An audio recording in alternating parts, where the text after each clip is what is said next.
அரசியலுக்குள்ள வரும்போது எந்த இடத்துல நம்ம இருக்கிறோம் அப்படின்னும் போது அந்த வார்த்தைகள் என்னவா ஆகும் அப்படின்றது. அதற்கு முன்னாடி பல இடங்கள்ல ஒருத்தர் மாத்தி ஒருத்தர் வந்து குற்றம் சாட்டிட்டு இருந்தாங்க. பர்டிகுலரா அந்த சமயத்துல அண்ணாமலை வந்து ஒரு ஸ்டேட்மெண்ட் சொல்லியிருந்தாரு, பாஜக கூட கூட்டணி வைக்கிறதுக்கு எல்லா கட்சியும் வந்து லைன்ல காத்துக்கிட்டு இருக்காங்க, வழிமொழி விழித்து காத்துட்டு இருக்காங்க. எடப்பாடி கிட்ட போயிட்டு இந்த மாதிரி அண்ணாமலை ஒரு ஸ்டேட்மெண்ட் சொல்றான்னு சொன்னா என்ன சொன்னாரு, அது எங்களை இல்லைங்க மத்தவங்களை அப்படின்னு அந்த ஸ்டேட்மெண்ட்டை லெஃப்ட் ஹேண்ட்ல தள்ளி விட்டுட்டாரு. இன்னைக்கு ஆதவர்ஜுனா ஒன்று சொல்றாரு, கிட்டத்தட்ட எடப்பாடியார் வந்து அதில் கிரிட்டிசைஸ் பண்ண மாதிரி ஒரு டோன்ல இருந்தாலும் எடப்பாடியார் அதை வந்து அந்த பவுன்சர் மாதிரி அதை கடந்து விட்டு கொடுங்க அப்படின்ற மாதிரி போகும்போது ஒருவேளை தாவேக்காக்கு இங்க ஒரு நெகோசியேஷன் நடந்துகிட்டு இருக்கா? பாஜகவோட ஸ்டாண்டு கூட்டணி போகும்போது கூட அண்ணாமலையாரை புறந்தள்ளுறதுக்கு எடப்பாடியார் செகண்ட் தாட் வச்சுக்கல. தாவேக்காவோட கூட்டணி வந்தாலும் ஆதவர்ஜுனோட இருப்பு கேள்விக்குறி ஆகிறதுக்கு ஒரு வாய்ப்பு இருக்குமோ? விஜய் அவர்களோட அரசியல் பேச்சு வந்து நாளுக்கு நாள் வந்து அவர் என்ன பேசினாலும் திமுகவே ரொம்ப தாக்கி தான் பேசிக்கிட்டு இருக்காரு. வண்டியில் வந்து பணம் கொடுப்பாங்க, உங்கள் காசை கொள்ளையடிச்சுன்னு சொல்லியிருந்தாரு. ஒரு 6 மாதத்துக்கு முன்னாடி வரைக்கும் திமுக வந்து தாவேக்காவை பொருட்படுத்தாமல் இருந்தாங்க. ஆனால் அதுக்கப்புறம் வந்து நிறைய இடங்கள்ல திமுகவுக்கு வந்து தாவேக்காவோட ஸ்டேட்மெண்ட்டுக்கு கவுண்டர் ஸ்டேட்மெண்ட் கொடுக்கறதுக்கு பிரத்யேகமான மேடைகள் அமைச்சு புதுசா ஒரு கட்சி ஆரம்பிச்சவர் அவரு படுத்துற கொடுமை இருக்கே.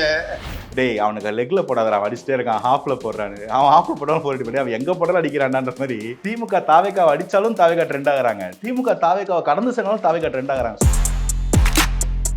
அஇஅதிமுக தாவேக்கா, பாமக, தேமுதிக இது ஒரு அலையன்ஸ்னு வச்சுப்போம். பிரைமரி டார்கெட்டா வந்து அஇஅதிமுக கேம்பஸஸ் திமுக கேம்பஸ் திரும்ப மாற வாய்ப்பு இருக்கு. இந்த நேரத்தில் ஒருவேளை தாவேக்கா அதுக்குள்ள போலன்னா திமுக கேம்ப்ல இருந்து யாரா வர வாய்ப்பு இருக்கு. இது எல்லாமே ஸ்பெகுலேஷன்ஸ் தான். இந்த 6 மாச தாவேக்கா பயணம் தான் இது எல்லாத்தையும் வந்து தெளிவுபடுத்தும் நம்புறேன். ஆயுர்வேதம் ஒரு பொக்கிஷம், நம் ஆயுள் நீட்டக்கும் அற்புதம். டாக்டர் ஸ்ரீவர்மாஸ். பிரியாணின்னு நினைச்சா அது நம்ம தொப்பி வாப்பா பிரியாணி தான். வேர்ல்ட் கிளாஸ் டேஸ்ட், உலகத்தரம் வாய்ந்த சுவையில் உன்னதமான பங்களிப்பு. Periyar Maniammai Institute of Science and Technology, Tanjavur. ECE with specialization in AI and ML, IoT, robotics and industrial automation. வணக்கம் பிரதர். வணக்கம். இந்த வார் ரூம் அப்படின்றது ஒரு பெரிய ஒரு கான்ட்ரவர்சி தமிழ்நாட்டில் இருந்துக்கிட்டே இருக்கு. தமிழ்நாடு மட்டும் இல்லை, இந்தியா முழுவதும் வார் ரூம் பிரச்சனை இருக்கு.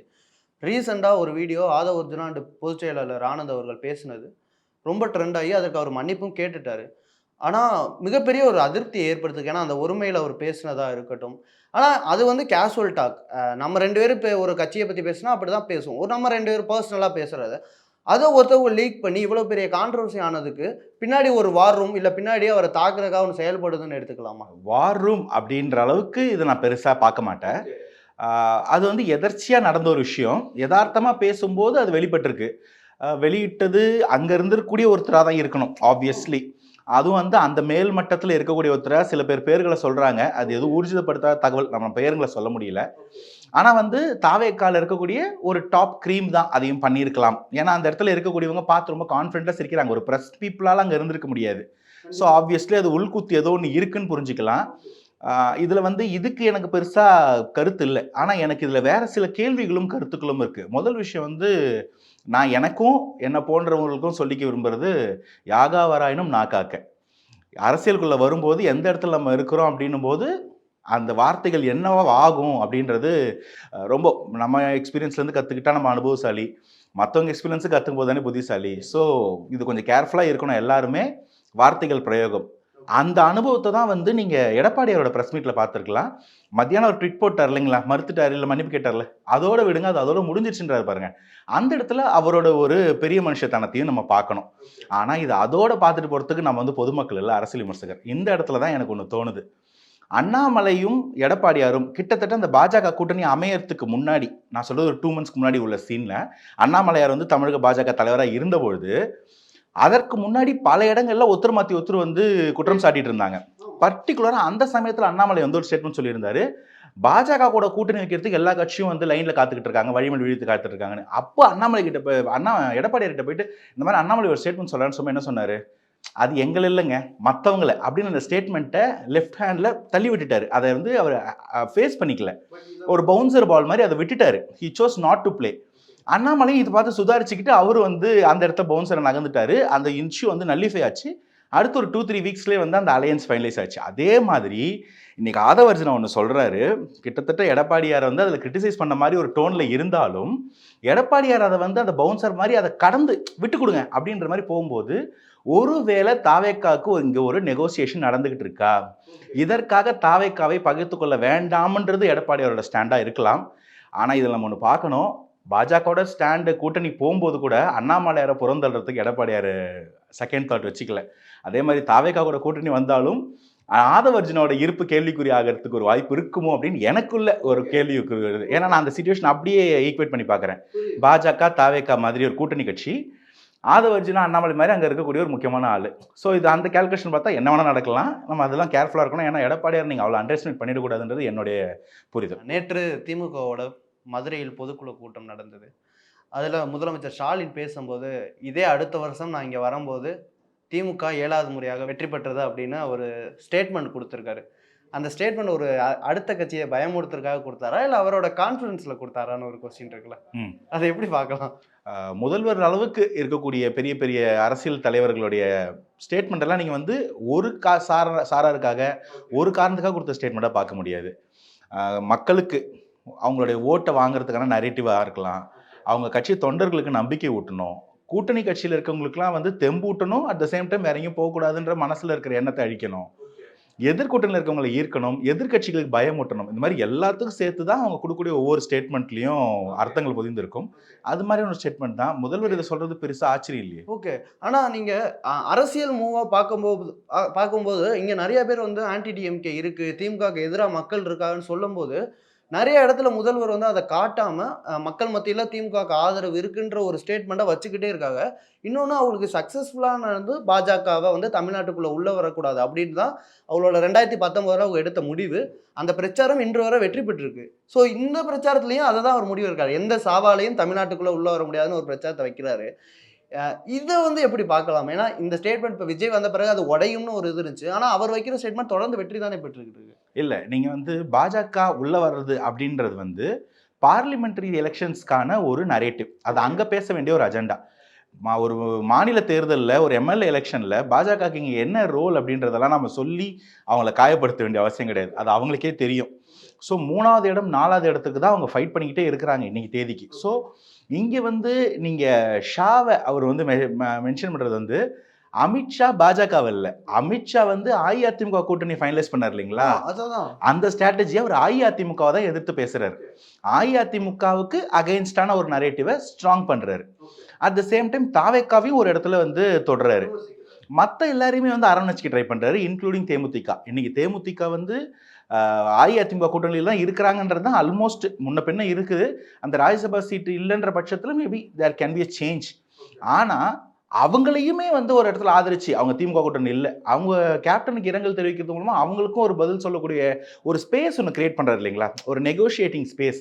இதில் தான் ஸ்டாலின் வந்து மாஸ்டர் ஸ்ட்ரோக் எப்பவுமே அடிச்சுக்கிட்டு இருக்கிறாரு. அதில் தான் ஸ்டாலின் கலைஞரை மிஞ்சிடுறாரு அப்படின்னு சொல்கிறாங்க. ஸோ ஷான்றது இங்கே அஇஅதிமுக எடப்பாடியை தான் அவர் சொல்கிறாருன்னு. ஓகே, இன்னொரு ஒரு இது சொல்லியிருந்தாரு, திமுக கூட்டணியை உடைக்க பலரும் வேலை பார்த்தாங்கன்னு ஒரு வார்த்தையை சொல்கிறாரு. ஆனால் 2019 இருந்து இன்று வரை அந்த கூட்டணி உடையாமல் என்னதான் அவங்களுக்குள்ள அடிச்சுக்கிட்டாலும் நிறைய இடத்துல ஓப்பனாக கான்ட்ரவர்சி திமுக மேல வச்சாலும் இன்னும் அந்த கூட்டணி உடையாமல் இருக்கு. ஸோ இன்னும் நிறைய கூட்டணியை வலு சேர்க்க பார்க்குறாரா ஸ்டாலின்? ஆமா, அதுதான் வந்து இப்போ நான் கூட சொன்னேன், அந்த நெகோஷியேட்டிங் ஸ்பேஸ் ஒன்று கிரியேட் பண்றாரு இல்லைங்களா முதல்வர். அது வந்து திமுகவை பலத்தை மட்டும் நம்பாம திமுக கூட இருக்கவங்களுடைய பலத்தையும் நம்பி எல்லாருக்கும் ஒரு பிரைம் ஃபோர்ஸா அவங்க மதிச்சு ஒரு இடம் கொடுக்கும்போது அது வந்து ஒரு பெரிய ஒரு அங்கீகாரமாக பார்க்கப்படுது. அதில் தான் வந்து சீட் ஷேரிங் முன்ன பின்ன இருந்தாலும் அந்த கூட்டணி முதல்வர் கொடுக்கக்கூடிய அந்த மரியாதை முக்கியத்துவம், இதனால தான் அந்த கூட்டணி பெருசாக வலுவாக இருக்குது அப்படின்னு நான் பார்க்குறேன். இப்போ நீங்கள் பாமக கூட பார்த்தீங்கன்னா ஒரு நேரத்தில் பாமக திமுக கூட போவாங்களோ அப்படின்னு ஒரு கேள்வி வரும்போது எல்லாரும் என்ன சொன்னாங்க, விசிகாவை அட் எனி காஸ்ட் புண்படுத்திட மாட்டார், வருத்தப்பட விட்டுற மாட்டார் முதல்வர்னு சொல்லி. ஸோ இந்த ஒரு கான்ஃபிடன்ஸ் கொடுத்துருக்காரு இல்லைங்களா, அது போன்ற கான்ஃபிடன்ஸ் அவர் ஒவ்வொருத்தருக்கும் கொடுத்துருக்காரு. ஸோ அதனால தான் சீட் ஷேரிங் முன்ன பின்ன இருந்தாலும் அந்த கூட்டணி உடையாமல் இருக்குது. இது மொத்தமும் முத்துவேல் கருணாநிதி ஸ்டாலின் அப்படின்றவருடைய அந்த பொலிட்டிக்கல் ஸ்ட்ராட்டஜி மட்டும்தான். அதை அவர் இன்னும் தொடர்றாரு, இன்னும் விஸ்தரிக்கிறாரு அப்படின்னு தான் நான் பார்க்குறேன். ஓகே, ஆனால் தாவேகா பல இடத்துல பாஜகவுடன் கூட்டணி இல்லை அப்படின்னு பல இடத்துல தெரிவிச்சுக்கிட்டு இருக்காங்க. அவங்களோட ஸ்போக் பர்சனாக இருக்கட்டும், இல்லை துணை பொதுச் செயலாளரே அனௌன்ஸ் பண்ணியிருக்காரு. ஸோ அந்த நேரத்துல அப்ப அதிமுக பாஜக விலகிரும், அப்படி கூட்டணி பிரிஞ்சிரும்னு சொல்றீங்களா நீங்க? ஆமா. இதுதான் நாம ரொம்ப நாளாவே சொல்லிட்டு இருக்கோம். எனக்கு என்னன்னா வந்து பாஜக, அதிமுக கூட்டணி பிரிஞ்சிரும்ன்றதெல்லாம் 2வது. இந்த கூட்டணிக்கு இவங்க எல்லாரும் அனௌன்ஸ் பண்ணிட்டாங்க. கிட்டத்தட்ட கூட்டணியே இல்லைன்னு சீமானன் அனௌன்ஸ் பண்ணிட்டாரு. திமுக கூட்டணி இன்டாக்ட்னு அவங்க அனௌன்ஸ் பண்ணிட்டாங்க. பாஜக, அதிமுக கூட்டணி அனௌன்ஸ் பண்ணிட்டாங்க. பட் இது எல்லாமே ரொம்ப முன்னாடி. ரொம்ப பரபரப்பா 26 தேர்தலுக்கு 25 மார்ச்லேருந்தே நம்ம ரொம்ப பரபரப்பாயிட்டோம் நம்ம அரசியல் சூழல். இப்படியாப்பட்ட ஒரு அரசியல் சூழல்ல இன்னும் பல புது ஃபோர்ஸஸ் வந்திருக்கிறாங்க. அவங்களுக்கு நிறைய இருக்கு, நிறைய வேலை பாக்கி இருக்கு, நிறைய பேர் வேலையை ஆரம்பிக்க வேண்டியதே பாக்கி இருக்கு. இந்த காலகட்டத்தில் முடிஞ்சு போச்சுங்க, நாங்கள் சீல் பண்ணிட்டோம்னு சொல்றதெல்லாம் வந்து எனக்கு என்னமோ டூ ஏர்லி டு டிஸ்க்ளோஸ்ன்னு தோணுது. நிறைய மாற்றங்கள் நான் எதிர்பார்த்து காத்துக்கிட்டு இருக்கேன். என்னுடைய அனுமானங்கள் நிறைய மாற்றங்கள் கொண்டு வரும், நிறைய கூட்டணிகள் மாறும். அப்படி எல்லாரையுமே அப்படி எதிர்பார்க்கும் போது அதிமுக பாஜக கூட்டணியில் ஒரு பிளவோ இல்லை வேற கூட்டணி கேப்பா அது மாறுறதுக்கான வாய்ப்பு கூட இருக்கிற வாய்ப்பு இருக்கு. ஜஸ்ட் இன் கேஸ் ஒரு அசம்ஷனா சொல்றேன், அஇஅதிமுக, தாவேகா, பாமக, தேமுதிக இது ஒரு அலையன்ஸ்னு வச்சுப்போம். இதுக்குள்ள சீமானன் வருவார்னு ஒரு பேச்சு இருந்துச்சு. சீமானன் தனியாக தான் நிற்கிறோம், ரொம்ப கான்ஃபிடண்டா இருக்காரு. ஓகே, அவரை நம்ம ஒரு பக்கம் வச்சிருவோம். இந்த பக்கம் பாஜக தலைமையில் நம்மளுடைய தமிழ் மாநில Congress, G K. Vasan, OPS, TTV Dhinakaran, அதுக்கப்புறம் இந்த 24 தேர்தலில் அவங்க கூட இருந்தாங்க இல்லைங்களா, அந்த பல கட்சிகள் எல்லாம் ஒன்று சேர்ந்து அவங்க ஒரு தேர்ட் ஃப்ரண்ட் ஃபார்ம் பண்ணுற மாதிரி இருந்தால் ஆஸ் யூஷுவல் தேர்ட் ஃப்ரண்ட் வந்து கொஞ்சம் வீக்கனாகவே இருக்கும். பிரைமரி டார்கெட்டாக வந்து அஇஅதிமுக கேம்பஸஸ் திமுக கேம்பஸ் திரும்ப மாற வாய்ப்பு இருக்குது. இந்த நேரத்தில் ஒருவேளை தாவேக்கு அதுக்குள்ளே போகலன்னா திமுக கேம்ப்லேருந்து யாராவது வர வாய்ப்பு இருக்குது. இது எல்லாமே ஸ்பெகுலேஷன்ஸ் தான். இந்த 6 மாத தாவேக்கா பயணம் தான் இது எல்லாத்தையும் வந்து தெளிவுபடுத்தும் நம்புகிறேன். பட் இருக்கக்கூடிய அரசியல் சூழ்நிலை கண்டிப்பாக அசாதாரணமாக இருக்குது. பல பேர் கூட்டணிகளை மாற்றிக்கொள்வதற்கான வாய்ப்பு இருக்குன்னு நான் நினைக்கிறேன். ஒரு முக்கியமான விஷயமா விஜய் அவர்களோட அரசியல் பேச்சு வந்து நாளுக்கு நாள் வந்து அவர் என்ன பேசினாலும் திமுகவே ரொம்ப தாக்கி தான் பேசிக்கிட்டு இருக்காரு. வண்டியில் வந்து பணம் கொடுப்பாங்க, உங்கள் காசை கொள்ளையடிச்சுன்னு சொல்லியிருந்தாரு. பட் அதற்கு ஸ்டாலின் அவர்கள் விஜயை டைரெக்டாக அட்டாக் பண்ணாமல் உங்களை ஒருத்தவங்க நிறைய பேர் ஏமாற்ற வருவாங்க, அதெல்லாம் நம்ம உடைக்கணும் அப்படின்னு ஒரு இது வச்சுக்கிட்டு இருக்காங்க. ஸோ திமுக விஜய் கடந்து போகணும்னு நினைக்கிறாங்களா? இல்லை, நீங்கள் இதை அப்படி வந்து பொதுவாக சொல்லிட முடியாது. ஏன்னா ஒரு 6 மாதத்துக்கு முன்னாடி வரைக்கும் திமுக வந்து தாவேக்காவை பொருட்படுத்தாமல் இருந்தாங்க. ஆனால் அதுக்கப்புறம் வந்து நிறைய இடங்கள்ல திமுகவுக்கு வந்து தாவேக்காவோட ஸ்டேட்மெண்ட்டுக்கு கவுண்டர் ஸ்டேட்மெண்ட் கொடுக்கறதுக்கு பிரத்யேகமான மேடைகள் அமைச்சு பிரத்யேகமான திமுகவின் முக்கிய பேச்சாளர்களை பேச வேண்டிய களம் இருக்கப்பட்டதை நம்ம பார்த்தோம். அது வந்து திண்டுக்கல் லியோனியா இருக்கலாம், போஸ் வெங்கட்டா இருக்கலாம், திமுக அமைச்சர்களாக இருக்கலாம். நீங்கள் துரைமுருகன் பேசினாரு, மா சுப்பிரமணியம் பேசினாரு, சேகர்பாபு பேசினார். இதெல்லாம் பார்க்கும்போது திமுகவில் தாவேக்காவை புறம் தள்ளக்கூடிய நிலையில் இல்லை. தாவேக்கா ஒரு growth trajectoryல வந்துட்டாங்க. முதல்வர் சில இடங்கள்ல தாவேக்காவை பற்றி பேசும்போது பார்த்தீங்கன்னா அதுவே வந்து கான்ட்ரவர்ஷியாக மாறிடுச்சு. என்ன ஒருமையில பேசுறாரு அப்படிலாம் வந்துருச்சு. 2வது முதல்வருக்கு இப்போ வந்து தாவேக்காவை அட்ரஸ் பண்ணாமையும் இருக்க முடியாது, விஜய் அட்ரஸ் பண்ணவும் முடியாது. இது ஒரு இக்கட்டான சூழ்நிலை. ஏன்னா வந்து 6,28,000 படத்தில் ஒரு சீன் வரும், டேய் அவனுக்கு லெக்ல போடாத, அவன் அடிச்சுட்டே இருக்கான், ஹாஃப்ல போடுறான்னு. அவன் ஹாஃப்ல போட்டாலும் 4 பண்ணி அவன் எங்க போட்டாலும் அடிக்கிறான்ன்ற மாதிரி திமுக தாவேக்காவை அடிச்சாலும் தாவேக்கா ட்ரெண்ட் ஆகுறாங்க, திமுக தாவேக்காவை கடந்து சென்னாலும் தாவேக்கா ட்ரெண்ட் ஆகுறாங்க. ஸோ தாவேக்கான்றது ஒரு புது பொலிட்டிக்கல் ஃபோர்ஸா இருக்கு. அது ஒரு வித்தியாசமான ஸ்பேரில் ஒர்க் பண்ணுது. திமுக 1960s மாதிரி தாவேக்கா இல்லை 2025. ஸோ இது வித்தியாசமான புது கட்சியா இருக்கு, வித்தியாசமா ஒரு ஆப்ரேஷன் நடக்குதுன்னும் போது அது எப்படி தொடருது தொட வேணான்றதுக்கு வந்து பல்வேறு கட்ட டைப்ஸ் ஆஃப் அட்டாக்ஸ் இருக்கும். அதுல இது ஒன்று. பட் அவர் மீன் பண்ணது தாவேக்காவதான்றது எல்லாருக்கும் தெளிவாக புரியும். நான் என்ன நினைக்கிறேன்னா விஜய்க்கு பின்னால் இளைஞர்கள் இருக்கான்னு எல்லாருக்கும் தெரிஞ்சிருச்சு. ஸ்டாலின் அவர்களும் திமுகவுக்கு இளைஞர்களை சேர்க்கணும், இளைஞர்களுக்கு பொறுப்பு கொடுக்கணும் அப்படின்ற ஒரு முடிவு எடுத்திருக்காரு. ஸோ இளைஞர்களை கவர்றதுக்கு அவங்க ஒரு பிளான் வச்சிருக்காங்க. ஸோ விஜயும் அதுதான், விஜய் பின்னால் இளைஞர்கள் இருக்கிறனால தான் அந்த இதை எடுக்கிறாங்களோ? இல்லை, ஆக்சுவலி இளைஞர்களை வந்து ஏமாத்தி கூட்டிட்டு போவாங்க அப்படின்னு ஒரு ஸ்டேட்மெண்ட் சொன்னார் இல்லைங்களா, அந்த ஸ்டேட்மெண்ட் வந்து நீங்க இந்த இளைஞர்களின் ஓட்டுன்றது ஒரு பர்டிகுலர் செக்மெண்ட், இளைஞர்களை வந்து ஃபாலோவர்ஸா மாத்துறதுன்றது இன்னொரு நிஷே. அவங்க என்னன்னா வந்து திமுகவும் சரி அஇஅதிமுகவும் சரி இளைஞர்களை புது ஃப்ரெஷ் பிளட்டை கட்சிக்குள்ள கொண்டு வரதுக்கு பல்வேறு முயற்சிகள் பண்ணாங்க. ஆனா அந்த முயற்சிகள் பலிதமாகலை, இதுதான் உண்மை. அதுதான் அந்த கேப்ல தான் வந்து அண்ணாமலை வந்து ஒரு ஐபிஎஸ் ஆஃபீஸர் ரிசைன் பண்ணிட்டு வர்றாரு, ரொம்ப ஆக்டிவா இருக்காரு, ஸ்டேட்மெண்ட்லாம் தாறுமாறா இருக்கணும் போது அங்க ஒரு சின்ன செக்மெண்ட் போச்சு. அதே மாதிரி ரொம்ப ஒரு ஆக்டிவான பொலிட்டிஷியனா இருக்கிறாரு சீமானுக்குன்னு ஒரு செக்மெண்ட் போச்சு. அந்த செக்மெண்ட்டை தான் விஜய் இன்னைக்கு பெருசா கேபிட்டலைஸ் பண்றாரு. அஇஅதிமுக அண்ணாமலையார் இல்லாத ஒரு தமிழக பாஜகல இருந்தும் சீமான் மேல அதிருப்தியில் இருக்கிற சில பேர் வந்து தாவேக்காவை நோக்கி போறாங்க. இவங்க எல்லாம் இளைஞர்களை தொண்டர்களாக மாற்றக்கூடியது தாவேக்காவுடைய நிஷே. திமுக என்ன ட்ரை பண்ணுறாங்கன்னா, இந்த இடத்துல ஏற்கனவே ஃபெயில் ஆயிருக்காங்க. அவங்க அதை எதிர்பார்த்து தான் உதயநிதியை ஃபோர் ஃப்ரண்ட்டில் கொண்டு வந்தாங்க. உதயநிதி முன்னிறுத்தி ஒரு பின்னாடி ஒரு படையை கட்டமைச்சாங்க. அதை நீங்கள் வந்து கல்வித்துறை அமைச்சர் அன்பில் மகேஷா வச்சுக்கலாம், இல்லை பல பேர் 2ஆம் கட்ட 3ஆம் தலைமுறை அரசியல்வாதிகள் வந்து அமைச்சர் பொறுப்புக்கெல்லாம் வந்ததை பார்த்தோம். ஆனாலும் அவங்களால இந்த இளைஞர் பட்டாளத்தை கட்சிக்குள்ள ஈர்க்க முடியல அப்படின்றது தான் நிதர்சனமான உண்மை. இவங்க விட்ட தருணத்தை தான் சீமானும் அண்ணாமலையும் கேப்சரைஸ் பண்ணிட்டு இருந்தாங்க. இப்போ அது தாவேக்காக போகுது. ஆனாலும் இளைஞர்கள் வாக்குன்னு ஒன்று இருக்கு இல்லையா, அது வந்து முக்கியம். ஏன்னா தொண்டர்கள்ன்றது ரெண்டாவது, வாக்கு தான் பிரதானம் ஆட்சி அமைக்கிறதுக்கு. அப்போ அந்த வாக்குக்கு என்னென்ன பண்ணலாம்? ஸோ பெண்கள் எப்படி கவரலாம், இளைஞர்கள் அந்த நான் முதல்வன் திட்டம், பெண்களுக்கு இந்த மாதிரி கல்வி உதவித்தொகை, இலவச பஸ் பாஸ், இந்த மாதிரி செக்மெண்ட்டாக பிரித்து ரொம்ப மைக்ரோ லெவலில் இறங்கி அவங்கள ஃபோக்கஸ் பண்ணுறாங்க, டார்கெட் பண்ணுறாங்க.